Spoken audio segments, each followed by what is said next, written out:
J'ai appris que... Avec Fabrice de Backer. Bonjour Fabrice. Bonjour Jean-Marc. On va faire la révolution aujourd'hui. Ah oui, il faut savoir que les petits Belges, avant d'être à Mexico, en 1986, on a fait une célèbre chanson dessus, ont eu un empire.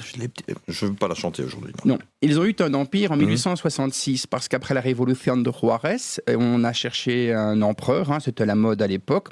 Et Maximilien d'Autriche, qui était marié à Charlotte de Belgique, a accepté le trône. Papa Léopold a envoyé des troupes pour protéger ses enfants, enfin son fils et son beau-fils et sa fille.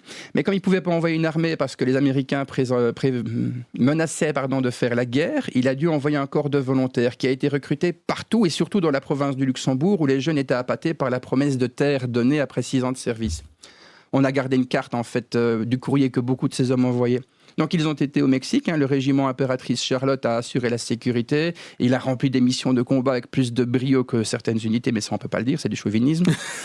Malheureusement, il faut de temps en temps. Il faut de temps en temps, de toute façon c'est la vérité. Mais malheureusement, après un revirement de situation, Charlotte est rentrée en Belgique chercher de l'aide pour son mari, Maximilien a été emprisonné, Léopold II, sous la menace américaine, a dû rapatrier les hommes qui, arrivés en Belgique, n'ont eu droit à rien, ni tambour, ni trompette, donc, ni pas de terre au Mexique et pas de terre en Belgique. Rien du tout, même pas une pension, même pas une invalidité.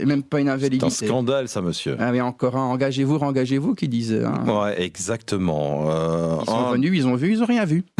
Voilà. Celle-là, on va la garder pour plus tard. Elle est jolie. À la semaine, Fabrice. À la semaine, Jean-Marc, au revoir.